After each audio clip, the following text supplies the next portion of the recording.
Bismillahirrahmanirrahim. Assalamualaikum warahmatullahi wabarakatuh. Saya mahasiswa dari Universitas Muhammadiyah Riau.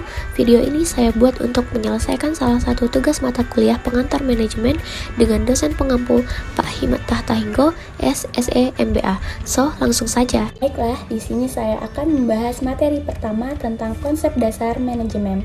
Kenapa kita perlu mempelajari manajemen bisnis? Karena ibarat orang berkendara, kita harus tahu cara berlalu lintas yang benar. Dalam manajemen, kita harus memanfaatkan sumber daya yang ada di organisasi. Apa itu organisasi? Organisasi adalah sekelompok orang yang bekerja sama dalam struktur tertentu untuk mencapai tujuan. Organisasi terbagi menjadi dua, yaitu organisasi profit oriented dan organisasi non-profit. Yang membedakannya terletak pada tujuannya. Organisasi profit sudah jelas mencari keuntungan finansial, sedangkan organisasi non-profit tujuannya tidak mencari keuntungan finansial, tetapi untuk mendukung suatu isu atau persoalan masyarakat demi kesejahteraan sosial. Contohnya ACT, Aksi Cepat Tanggap. ACT adalah yayasan yang bergerak di bidang sosial dan kemanusiaan. Nah, kalau misalkan ditanya apa itu manajemen? Manajemen adalah suatu aktivitas yang terdiri dari planning, organizing, executing, controlling yang dilakukan untuk mencapai tujuan organisasi yang efektif dan efisien. Prakteknya seperti apa? Yang kita kenal adalah istilah manajer. Manajer itu tugasnya apa? Yaitu POAC. Dia melakukan planning, merencanakan. Misalnya, manajer Shopee. Dia merencanakan bagaimana caranya aplikasi mereka tetap digunakan oleh semua kalangan dan menjadi aplikasi belanja terbaik. Nah, manajer membuat konsep flash sale, di mana konsepnya memberi diskon dengan jangka waktu yang ditentukan. Kemudian, setelah melakukan perencanaan, manajer melakukan organizing, bagi-bagi tugas. Manajer membagi tugas atau wewenang kepada karyawannya sesuai kemampuan, sesuai keahlian, sesuai kapasitas mereka. Tidak sampai di situ, manajer melakukan executing, melaksanakan. Seluruh karyawan melaksanakan tugasnya sesuai wewenang. Kemudian yang terakhir, controlling. Controlling itu artinya mengawasi. Apa itu mengawasi? Mengawasi itu artinya membandingkan apakah yang direncanakan telah dilaksanakan. Apabila yang telah dilaksanakan sesuai yang direncanakan, berarti bisnis berjalan dengan baik. Nah, jadi itulah tugas seorang manajer untuk meningkatkan profit secara efektif dan efisien. Teman-teman udah tahu belum sumber daya yang dimaksud apa saja? Yaitu ada sumber daya manusia, sumber daya fisik, sumber daya keuangan, sumber daya informasi, dan sumber daya alam. Selanjutnya, kita lanjut dengan materi sejarah manajemen. Kita kembali melihat beberapa abad atau tahun ke belakang. Ada beberapa peninggalan fisik sebagai ciri adanya implementasi ilmu manajemen, dan peninggalan ini menggambarkan adanya aktivitas yang teratur dan bertahap di masa lalu, di mana saat ini kita sebut dengan manajemen. Contohnya piramida yang dibangun oleh Firaun selama kurang lebih 20 tahun. Bangunan Ka'bah di Mekah yang dibangun selama 40 tahun. Yang ketiga, tembok besar Cina. Ini membuktikan bahwa ilmu manajemen sudah berkembang pada saat itu. Nah, di mana letak implementasi ilmunya? Yaitu ketika bangunan tersebut dibangun, itu pasti melibatkan banyak orang dan membutuhkan proses yang sangat panjang. Nah, sebelumnya juga pasti ada perencanaannya.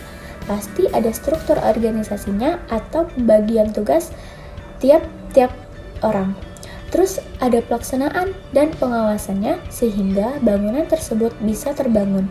Nah, itu tadi sebagai salah satu bentuk adanya implementasi ilmu manajemen dan menggambarkan aktivitas yang teratur dan bertahap. Kalau bangunan tadi tidak diatur dan dilakukan secara bertahap, apakah bangunan akan berhasil? Tentu tidak. Selanjutnya, kita bahas pionir atau pelopor ilmu manajemen modern. Di antara tokoh-tokoh yang memperkenalkan manajemen secara keilmuan adalah Robert Owen dan Charles Babbage. Owen adalah tokoh utama yang menyatakan perlunya sumber daya manusia di dalam organisasi dan kesejahteraan pekerja.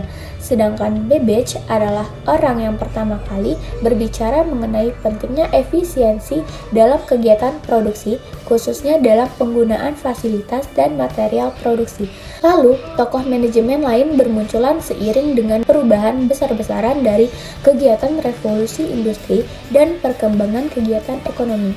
Ada 3 kelompok pemikiran terdahulu dalam ilmu manajemen, yaitu yang pertama, kelompok perspektif manajemen klasik. Kontribusi Owen dan Babbage seolah-olah telah membukakan mata para praktisi bisnis pada saat itu, bagaimana seharusnya bisnis dijalankan. Bermunculan pula setelah itu berbagai perspektif dalam ilmu manajemen sebagai alat untuk menjalankan organisasi bisnis. Di antara perspektif yang muncul adalah kelompok pertama yang dikenal sebagai perspektif manajemen klasik atau classical management perspective.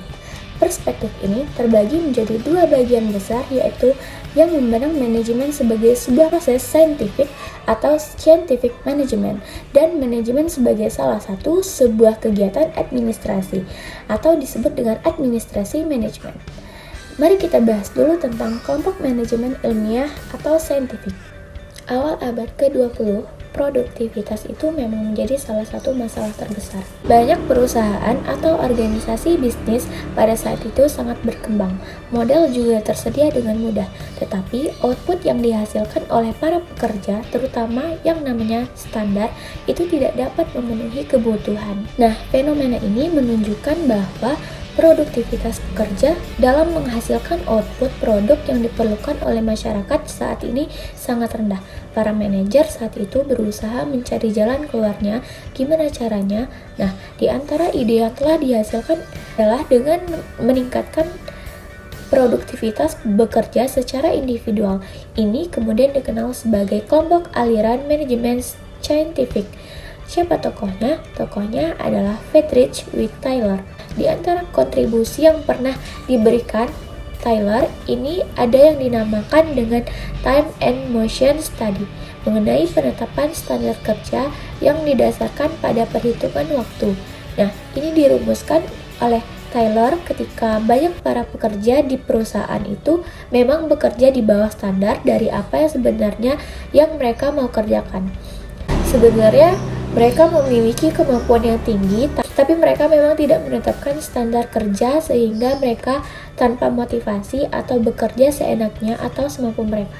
Selanjutnya, yang kedua ada kelompok perspektif manajemen perilaku. Berbeda dengan perspektif manajemen klasik, perspektif manajemen perilaku justru menekan pada pentingnya manajemen memperhatikan perilaku dan kebiasaan individu. Pentingnya pula manajemen melakukan perubahan perilaku dan kebiasaan manusia yang ada dalam organisasi-organisasi agar dapat berjalan dengan baik. Nah, kelompok ketiga yaitu kelompok perspektif manajemen kuantitatif. Perspektif ini mulai tumbuh dan berkembang setelah Perang Dunia Kedua. Perspektif kelompok ini melakukan adopsi pendekatan matematika dalam menjalankan prinsip-prinsip manajemen terdahulu. Pendekatan ini juga dilakukan untuk penentuan jumlah pekerja, penentuan lokasi perusahaan, hingga pengaturan pergudangan dan persediaan. Perspektif ini menekankan penggunaan teknik kuantitatif dalam setiap kegiatan manajemen. Dalam kelompok ini muncul perspektif manajemen sains dan manajemen operasi. Selanjutnya materi tentang manajer dalam kegiatan manajemen. Kalian tahu nggak kalau manajer dalam ruang lingkup kegiatan itu terbagi 2 jenis, yaitu ada yang namanya manajer umum dan manajer fungsional. Bedanya apa sih? Bedanya adalah kalau manajer fungsional itu bertanggung jawab hanya atas satu kegiatan organisasi. Misalnya ada manajer keuangan, manajer pemasaran, manajer produksi, manajer personalia. Nah, kalau manajer umum itu mengatur, mengawasi, dan bertanggung jawab atas satuan kerja keseluruhan dari berbagai macam manajer fungsional tersebut. Selanjutnya kita bahas keahlian dalam manajemen. Yang pertama, keterampilan konseptual. Hal ini terkait dengan kemampuan dalam membuat konsep, ide, dan menyampaikan gagasan untuk kemajuan perusahaan. Ide-ide tersebut dituangkan dalam rencana, kegiatan, atau sering disebut rencana kerja. Selain itu, manajer hendaklah juga memiliki visi ke depan, misi yang jelas, program yang aktual, serta menjaga competitive advantage dalam organisasi atau perusahaan. Yang kedua, keterampilan komunikasi. Seorang manajer harus mampu berinteraksi dengan baik dengan banyak orang. Saat berkomunikasi dengan bawahan, maka manajer harus dapat berkomunikasi secara persuasif dan bersahabat. Ketika berkomunikasi dengan rekan kerja, harus saling menghormati, dan saat berkomunikasi dengan jajaran manajemen dan konsumen, manajer harus dapat melayaninya dengan baik. Menjaga komunikasi yang baik dengan semua orang akan mendorong orang-orang di sekitarnya menjadi tim terbaiknya. Yang ketiga, keterampilan teknis. Memiliki kemampuan dalam bidang informasi, teknologi, atau bidang lainnya merupakan keunggulan atau nilai lebih bagi seorang manajer. Memiliki keterampilan teknis merupakan bekal yang harus dimiliki oleh seorang manajer, sehingga tidak hanya memahami konsep, namun juga dapat menciptakan efektivitas dan efisiensi. Yang keempat, keterampilan membuat keputusan. Kemampuan untuk mengidentifikasi masalah dan dapat meninjau secara komprehensif, termasuk memberikan solusi dalam memecahkan masalah, adalah keterampilan yang harus dimiliki setiap manajer. Yang kelima, keahlian manajemen global, yaitu keahlian manajerial yang tidak saja terfokus pada suatu keadaan di negara tertentu, akan tetapi juga lintas negara, bahkan lintas budaya. Yang keenam, keahlian dalam hal teknologi, yaitu keahlian manajerial dalam mengikuti dan menguasai berbagai perkembangan teknologi yang terjadi. Selanjutnya, kita bahas materi tentang tingkatan-tingkatan manajemen. Yang pertama, tingkatan manajemen puncak top level. Dalam level of management atas atau manajemen puncak terdiri dari para eksekusi atau pejabat organisasi yang berperan penting dalam pengambilan keputusan. Pejabat di level manajemen puncak bertugas memimpin dan mengatur organisasi agar berjalan sesuai tujuan. Pejabat yang berada di tingkatan manajemen atas atau manajemen ini memegang kendali dan wewenang penuh atas organisasi. Yang kedua, tingkatan manajemen menengah atau middle level.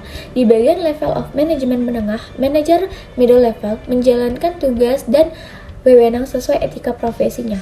Tingkatan manajerial menengah memiliki tanggung jawab langsung kepada atasannya di level of management puncak, sehingga sebagian besar fungsinya juga menjalankan kebijakan atau rencana yang sudah ditentukan oleh pejabat di tingkat manajemen puncak. Yang ketiga, manajemen tingkat pertama atau first level management. Tingkatan manajemen pertama atau first level management merupakan tingkatan manajerial yang paling dasar, sama seperti level of management. Peran penting level of management pertama adalah mengawasi dan mengatur kegiatan operasional perusahaan sehari-hari. Selanjutnya kita bahas materi keempat, yaitu tentang managing in a global environment, artinya mengelola dalam lingkungan global. Mengelola lingkungan global yang pertama dengan cara mengembangkan kecerdasan budaya atau cultural intelligence adalah kemampuan seseorang dalam menggunakan daya pikir. Kecerdasan budaya meliputi 3 aspek, yaitu kognitif, emosional, dan fisik. Aspek kognitif mencakup kemampuan mengamati dan memahami tanda-tanda, sementara aspek emosional berkaitan dengan kepercayaan dan motivasi diri. Aspek fisik adalah kemampuan seseorang untuk menyesuaikan gaya bicara, ekspresi, dan bahasa tubuhnya dengan budaya setempat. Yang kedua, melakukan pengelolaan lintas budaya. Di samping mengembangkan kecerdasan budaya, para manajer dapat mempersiapkan diri untuk bekerja di kancah internasional dengan memahami nilai-nilai sosial dan global yang dianut di negara tempat mereka bekerja. Nilai-nilai ini sangat mempengaruhi para manajer dalam berinteraksi dengan bawahan dan kolega baru mereka. Nilai-nilai sosial budaya di berbagai negara beragam, serta mempengaruhi gaya memimpin, mengambil keputusan, memotivasi, dan mengendalikan yang sesuai. Dewasa ini, dampak positif yang dapat kita temukan dari adanya globalisasi, salah satunya adalah suatu perusahaan dapat dengan mudah memasuki pasar global untuk bersaing dengan perusahaan lain, baik dari dalam negeri maupun luar negeri. Namun, untuk memasuki pasar global diperlukan pengetahuan dan kemampuan yang cukup. Seorang manajer harus mampu melihat kondisi dan mengambil keputusan yang tepat agar perusahaan yang ditanganinya dapat berhasil dalam pasar global. Berikut ini adalah strategi yang dapat dilakukan perusahaan untuk memasuki pasar internasional. Pertama, ada exporting, yaitu membuat produk di dalam negeri dan menjualnya ke luar negeri.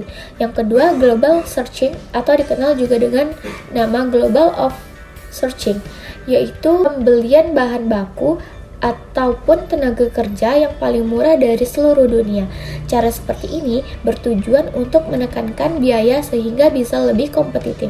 Lalu yang ketiga ada lisensi, yaitu sebuah perusahaan yang diberi hak oleh perusahaan lain untuk membuat atau menjual produk dari perusahaan lain dengan menggunakan spesifikasi teknologi dan produknya.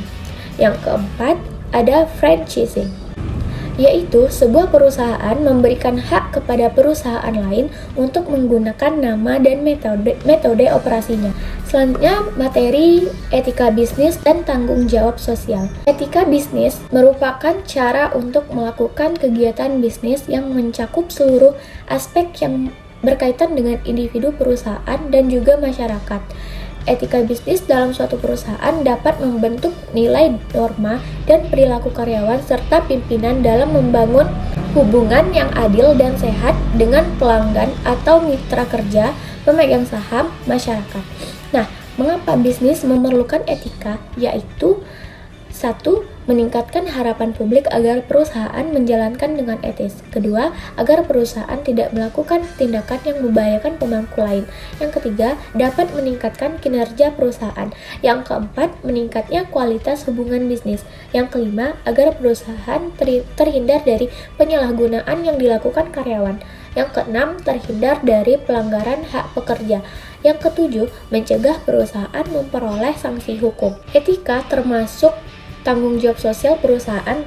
Tanggung jawab sosial perusahaan atau CSR adalah komitmen perseroan untuk berperan serta dalam pembangunan ekonomi berkelanjutan guna meningkatkan kualitas kehidupan dan lingkungan yang bermanfaat bagi perseroan sendiri, komunitas setempat, maupun masyarakat. Bagaimana sih mengelola tanggung jawab sosial dari perusahaan? Berikut adalah 4 strategi dalam tanggung jawab sosial, antara lain adalah yang pertama, reaktif, yaitu cenderung menolak atau menghindarkan diri dari tanggung jawab sosial. Yang kedua, defensif, yaitu cenderung membela diri dalam menghindari tanggung jawab sosial. Ketiga, akomodatif, melakukan tanggung jawab sosial untuk menghindari tekanan dari masyarakat. Dan yang terakhir, proaktif, yaitu mengambil inisiatif dalam tanggung jawab sosial, membentuk model industri yang bertanggung jawab sosial. Pada dasarnya, tanggung jawab sosial akan memberikan manfaat dalam jangka panjang bagi semua pihak yang berkaitan. Dalam hal ini adalah perusahaan, masyarakat, dan pemerintahan.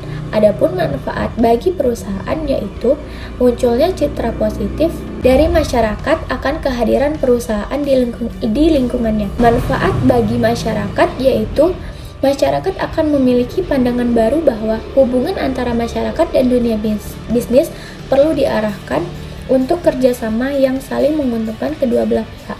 Manfaat bagi pemerintah yaitu memiliki partner dalam menjalankan sebuah misi sosial dari pemerintah dalam tanggung jawab sosial. Nah, itu tadi penjelasan yang dapat saya sampaikan dari 5 materi tersebut. Semoga penjelasan saya tadi bermanfaat. Thanks for watching. Assalamualaikum warahmatullahi wabarakatuh.